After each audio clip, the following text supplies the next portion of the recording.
No, no, Mary. America, stop Ethiopia. America, stop Ethiopia. America, Joe Biden is opposite. Joe Biden is opposite.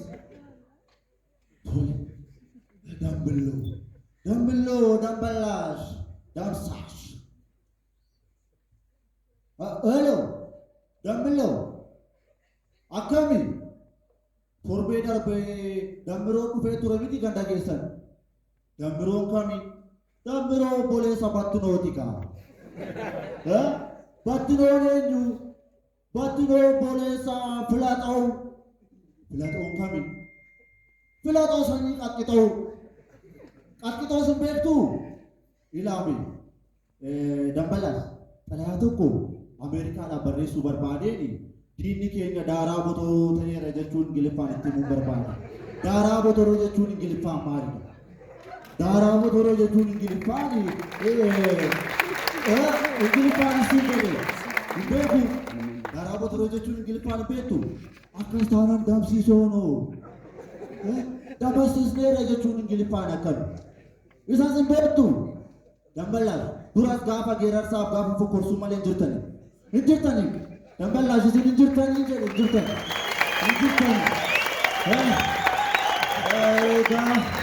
Nampak lah nak kimu batus anu tiju Amerika dah talaya bersumber pada. Talaya belishan kanda apni gudina yokin hop beto Amerika dah beres. Ya kau nagangko kusatangko. Sita mulla tu payangko je kamangko. Akam tirta America. How old are you America? America biya makasha dunyara gudda biya kashishe furda. Naga kete America biya warani orali biya malak ni dolari. Akam tirta America. Atille Mikaeli Gabrieli ke nadagate tu roket din misali da knowledge. America yo be ku wallalles sansif toftalola waqayon kananne inuma sitan America bara trapesi bulchu ato naga turti bara joppidan garuma bara dut jabate America la mira kesa sene sitti adat de male America ko jannat biya lafa wallahu me papa Anumti kuni UDB gute nufa America. Walelu me papa. Please America nudis. Dollar ges nagagis nubus. Please America nudis. Please nudis America. Please.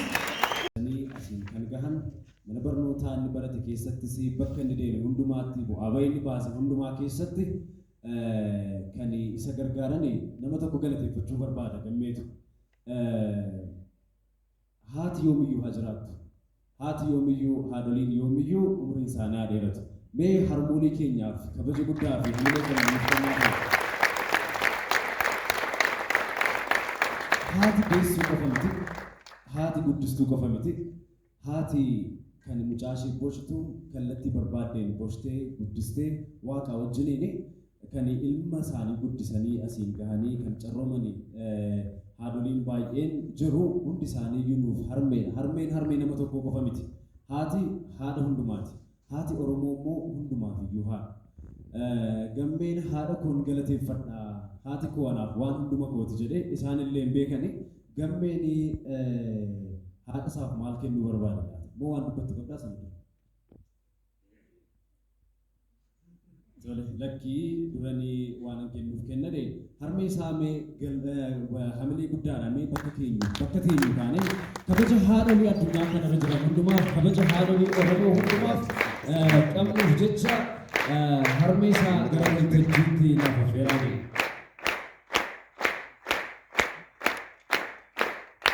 Kabaja nuuf amma agarsiisaa jirru harmee gamnuuf qofa sun taane harmoolee oromoo naannoo keenyaan guddisan akkasumas immoo haadholii addunyaarra jiran galateeffachuuf sirna sulfaataa kabaja guddaa nuuf ta'a. Mee duubaatii kennaa harmee isaaf qophaa'e acheessuuf ga'a. Hamilee naa kennaa harmeef geephamti harmeef humnala harmeef kaanii humnala dhugumaan gammadii harmee kee waltajjii kana fakkaaturatti galateeffachuudhaaf carraa guddaa kan argachuu keedhaaf baga gammaddeessin jechuu barbaada.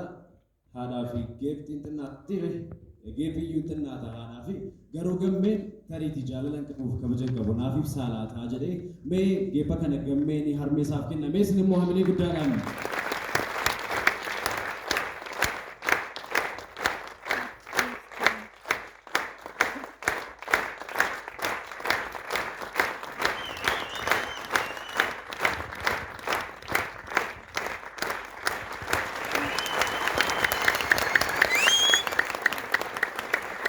gammeen maaliif geepha kana harmee isaaf kennuu barbaada laata? Tole, walitti deebi'eemi. Haati jireenya waa hundaati. Jalqabaaf xumura waa hundaati. Waaqa gaditti sadadoo jireenya waan hundumaa kan namaaf hanga lubbuu ishee dabarsitee kennutti kan gootu waaqa gaditti haati. Nan sobee? Akkamiin ibsi ture?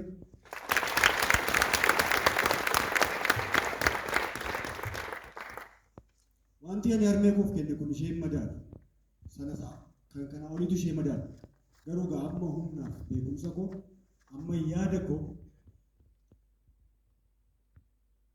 maaliif yoo jettanii abbaan koo gidduu waggaa 12 ta'eera maaliin akka du'e hin beeknu reeffa isaa nuu fidanii garuu waggaa 12 guutuu akka abbaatti akka haadhaatti akka obboleessaatti akka obboleettiitti bakka ani cabe bakka ani rakkadhetti bakka obboloonni koo rakkatanitti bakka ollaan rakkatutti illee biyyaa immaa jedhanii waamuuni haadha nama hundumaati haati koo namoota haadha namoota kan biraan haadha jechuu koo utuu hin taane harmoolii hundumtuu haadha kooti garuu kabajaaf jaalalli ishee qabuuf ittuma agarsiisuuf xiqqooma ishee illee kabaja xinnooma isin fuulduratti itti agarsiisuuf hin harmee koof kenne kanaafuu galatoomaa ulfaadhaa harmee kootis naa jiraatu umurii dheeraa.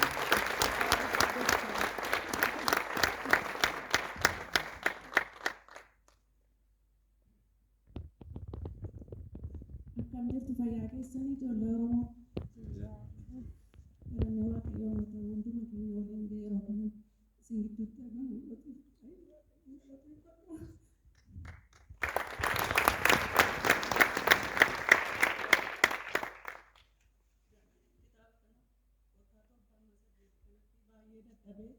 baay'een ture baay'een isa wajjin dadhabee egaa Oromoon immoo haati dhabdee dhagaarra qabaataa jedha anis dhabeen amma yoonaatti qabatee abbaan qabu kophaan guddisee obboleessi tokko obboleetti tokko waan dandeessi hin qaban hin qabnu kanaafis immoo hamma kana wajjin ijoollee koo kana wajjin mucaa koo wajjin joortanii hamma kana wajjin iddoo kana geessanii anas immoo waltajjii kana bareedu dhuftanii gidduutti isin gidduutti argame baay'een isin galateeffadha baga gammaddanii anis isin gidduutti baga gammadeen isin jedha.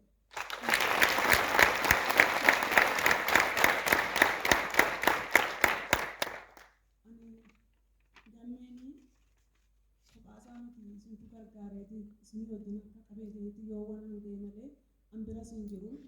Baay'ee kan itti dadhaban baay'ee keessantu jira gammeen immoo Oromummaa kana abbaa isaarraa dhaalee ilmi immoo duruu abbaa irraa dhaalaa kanaaf itti dadhabe yeroo kanaan ga'e isin galateeffadha itti dabalee immoo wanti galateeffachuu barbaadu tokko waan tokkotu jira ijoollee tokkotu jiru ijoolleen kun baay'ee na wajjin dadhabanii ana wajjinis yeroo gammachuus yeroo gaddaas na wajjin dadhabaniiru.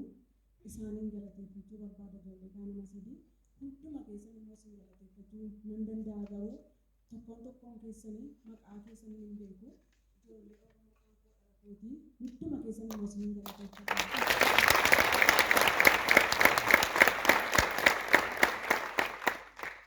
Wantiin galateeffachuu barbaadu gammeenii baay'ee darama keessa darbee beektu yeroo gaddaa yeroo gammachuutti kan wajjiniin joore akka haadhaatti akka boleettiitti akka dhiiga oromummaa tokkootti kan wajjiniin joore kan wajjin dadhabee gisee tokko artistii seeraa Solomoonin naa galateeffadha.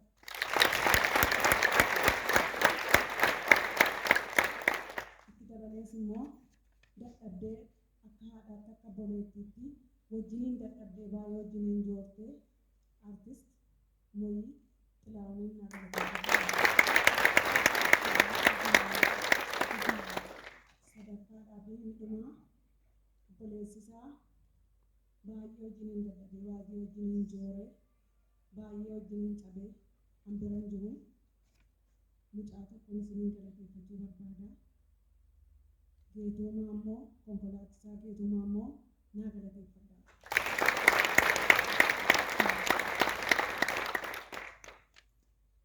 Dhaamsa xinnoo tokkoon qaba. Oromoon yeroo mammaaku miti goondaan yookaan sheella gara yaadu kun goondaan jechuudha. Harkaan yookaan miillaan qabdu middaan qabatteetu laga ceeti. Isinis immoo akkuma galmee bukkee dhaabbattanii harka qabattanii gargaaddaan kana bukkee dhaabbattanii akkuma kana walii keessan akkasuma wal bukkee dhaabbattanii guyyaa hundumaa keettiin ijoolleen Oromoo akka wal qabattee wajjiniin laga guddaa tokko akkasiin ceetanii isinii hawwa.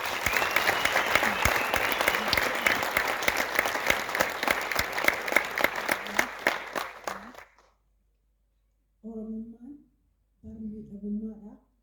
Aadaan isaa baruun immoo waan guddaadha jedha. Galatoomaa.